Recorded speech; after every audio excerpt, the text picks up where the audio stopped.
बिस्मिल्लाहिर्रहमानिर्रहीम। अस्सलाम वालेकुम। आज का जो हमारा लेक्चर है, लेक्चर नंबर 2, वो है बेसिक टर्मोलॉजीज़ ऑफ अकाउंटिंग। जैसे कि हमने लेक्चर नंबर 1 में भी कुछ टर्मोलॉजीज़ देखी, उनको डिस्कस किया था, और आज हम कुछ और टर्मोलॉजीज़ को फर्दर डिस्कस करते हैं। तो लेक्चर नंबर 1 में हम लोगों ने काफ़ी कुछ चीज़ें देख ली थी, जैसे अकाउंटिंग की डेफिनेशन, फंक्शंस और ऑब्जेक्टिव और स्पेशल फील्ड ऑफ अकाउंटिंग। ये सब कुछ हमने लेक्चर नंबर 1 में डिस्कस कर लिया था। तो आज हम इसमें फर्दर और टर्मोलॉजीज डिस्कस करते हैं। चले आए लेक्चर स्टार्ट करते हैं। तो सबसे पहले जो चीज़ हम इसमें डिस्कस करने जा रहे हैं वो है एसेट। एसेट से मुराद असासा जात होते हैं। ये किसी भी बिजनेस ऑर्गेनाइजेशन के लिए बहुत ही इम्पोर्टेंट होता है। तो अब एसेट क्या चीज़ है? एसेट से मुराद क्या है कि ऐसी कोई भी चीज़ जिसकी एक वैल्यू है और आप उसके ऑनर हैं, आपके पास राइट है, आप चाहे उसे यूज़ करें चाहे उसे सेल करें, वो एसेट होता है। तो मैं आपको एक सिंपल एग्जांपल देता हूँ कि आपने किसी शॉप से एक पेन ख़रीदा, उसकी प्राइस 20 ले लें, 30 ले लें, तो 20-30 पे उसकी पेन की क्या है, वैल्यू है। आपने उतनी कीमत दी और आपने पेन ले लिया, वो उसकी वैल्यू होगी 20 या 30 रुपये। तो अब उसका राइट, आप उसके ऑनर हो गए। आपने पैसे दिए तो आप उसके ऑनर हो गए, तो आपके पास राइट है, चाहे आप उसको यूज़ करें चाहे फर्दर आप उसे सेल कर दें। तो ये क्या चीज़ होगी? एसेट होगी। तो एसेट की डिफरेंट टाइप्स होती हैं। तो मैंने यहाँ पर कुछ इंपॉर्टेंट टाइप्स लिखी हुई हैं: current asset, non current asset, fix and plant asset, intangible assets. तो first, current asset. Current asset से मुराद ऐसे एसेट्स होते हैं जो कि जल्द कैश में कन्वर्ट हो जाएं। For example bank balance, cheque, और ये हमारे नोट पेएबल, ये चीज़ें जल्द कैश में कन्वर्ट हो जाती हैं। आगे non current asset. Non current asset ऐसे एसेट्स होते हैं जो कि जल्द नकद रकम में तो जल्द कैश में तो कन्वर्ट नहीं होते, लेकिन उसे मज़ीद इनकम के लिए यूज़ किया जाता है। जैसे कि हम किसी बिज़नेस में इन्वेस्टमेंट कर लें या किसी कंपनी के शेयर ख़रीद लें ताकि हमें ज़्यादा से ज़्यादा प्रॉफिट मिले, हमें ज़्यादा से ज़्यादा रेवेन्यू हो। फिक्स एंड प्लांट एसेट ऐसे एसेट्स होते हैं जो कि लॉन्ग टर्म पीरियड के लिए बिजनेस में यूज़ किए जाएँ, लंबे अरसे के लिए यूज़ किए जाएँ। लाइटेड मशीनरी, लैंड, फर्नीचर वगैरह, ये लॉन्ग टर्म पीरियड के लिए हम यूज़ करते हैं बिजनेस में, इससे हमें बेनिफिट मिलता है। इंटेंजिबल एसेट ऐसे एसेट्स होते हैं जिनको हम देख तो सकते नहीं हैं, लेकिन फिजिकली उनकी कोई वैल्यू होती है, जैसे हमारे सॉफ्टवेयर हो गए, इस तरह की चीज़ें, ये इंटेंजिबल एसेट्स होते हैं। तो नेक्स्ट मूव करते हैं। इक्विटीज़। इक्विटीज़ क्या होती हैं? कारोबार के तमाम असासाजात के मुकाबले मालिकाना हकूक़ को इक्विटीज़ कहती हैं। मीन के कारोबार के जितने भी असासाजात हैं ना, जितने भी एसेट्स हैं, उसके मद्दे मुकाबिल, उसके इक्वल मालिक के हकूक़ को हम इक्विटीज़ कहते हैं। तो इसकी दो टाइप्स हैं, ऑनर इक्विटी एंड लायबिलिटी। तो यहाँ पर हम डिस्कस करते हैं ऑनर इक्विटी। ऑनर इक्विटी क्या चीज़ है? ऑनर इक्विटी से मुराद कारोबार के तमाम असासाजात पर मालिक के हकूक़ होते हैं। मालिक को वो जब चाहे उसे यूज़ कर सकते हैं, जब चाहे उसे सेल कर सकते हैं। तो वो जो मालिक, जो बंदा उसमें पैसा इन्वेस्ट कर रहा है, पैसा लगा रहा है, तो वो उसका प्रोप्राइटर है, ऑनर है। तो जो बिजनेस उसने स्टार्ट किया है, जब उसने उसमें पैसा इन्वेस्ट किया है, तो जाहिर बात है कि उसके प्रॉफिट और लॉस का वही अकेला मालिक होगा।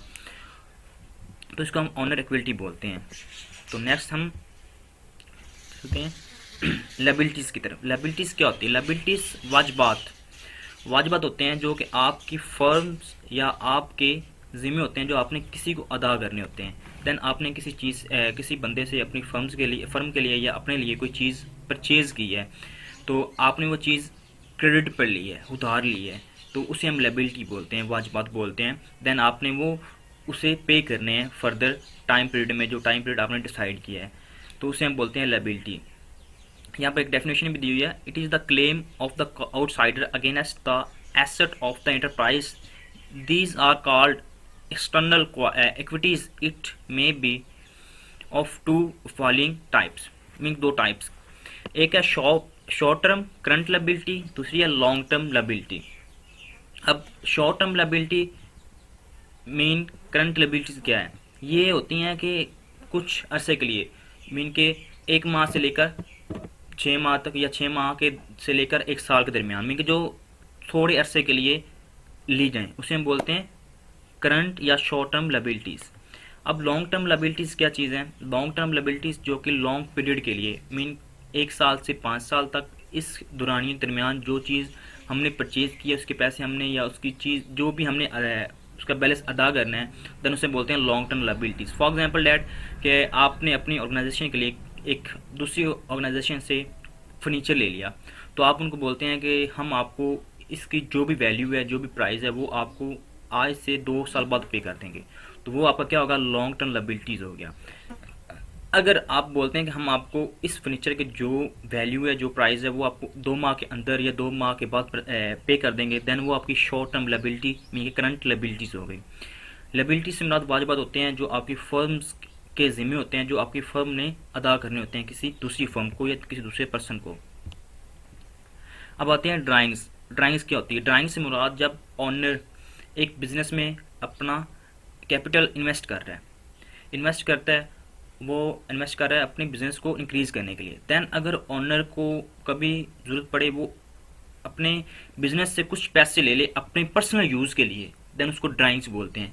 फॉर एग्जांपल डैट अगर एक बंदा है, उसने अपने लिए नए शूज़ लेने हैं या कुछ और चीज़ें लेनी हैं, तो वो अपने पॉकेट से नहीं यूज़ करता, बाकायदा वो अपने बिजनेस से जो उसने इन्वेस्ट किया हुआ है उसी बिजनेस से कुछ पैसे ले लेता है अपने पर्सनल यूज़ के लिए, तो उसे हम ड्राइंग्स बोलते हैं। तो नेक्स्ट अकाउंट रिसीवेबल और डेबिटर, अकाउंट पेएबल और क्रेडिटर, ये क्या चीज़ें होती हैं?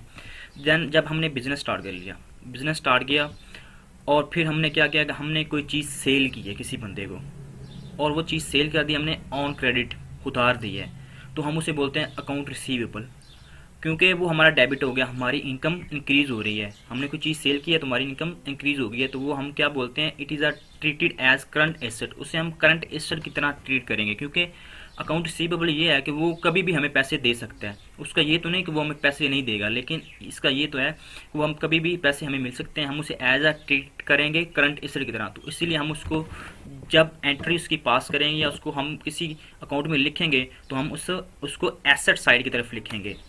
तो नेक्स्ट वन है अकाउंट पेएबल या क्रेडिटर। अकाउंट पेएबल या क्रेडिटर देन वो चीज़ है जब हमने किसी दूसरे फर्म से या किसी दूसरे पर्सन से कोई चीज़ ऑन क्रेडिट ली है, हमने उनसे कहा कि हम आपको ये इस चीज़ की वैल्यू या इस चीज़ की जो भी प्राइस है वो आपको फर्दर 2 माह में या 3 माह में पे कर देंगे, तो उसे बोलते हैं अकाउंट पेएबल। तो ये चीज़ हमारी तरफ, ये हमारी करंट लायबिलिटीज़ हो गई, ये हमारी एक तरह की करंट लायबिलिटीज़ है, क्योंकि हमने पे करनी है किसी और को, तो देन इसको हम अपनी लायबिलिटीज़ की साइड में लिखेंगे, वहाँ पर इसे रिकॉर्ड करेंगे। नेक्स्ट चलते हैं आगे। अगर आपका कोई क्वेश्चन है तो आप मुझे कमेंट बॉक्स में कमेंट करके पूछ सकते हैं। फाइनेंस स्टेटमेंट्स क्या चीज़ है?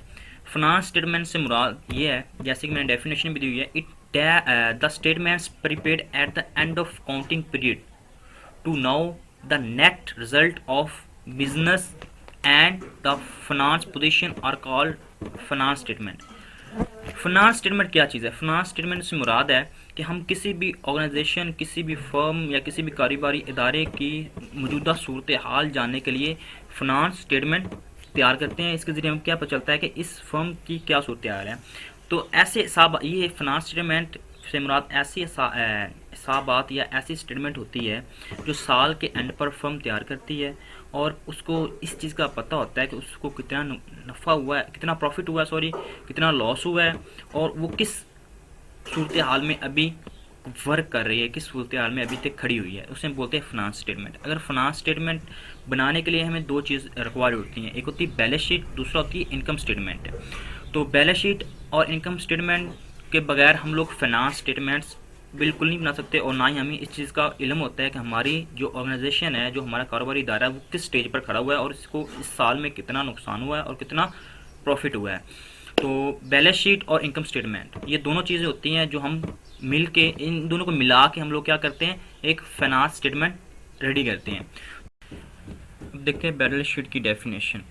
Balance sheet is the device to determine the finance position of business concern. In this balance sheet all the assets, all the liabilities and capital of the firm are recorded। इसमें क्या चीज़ है कि एक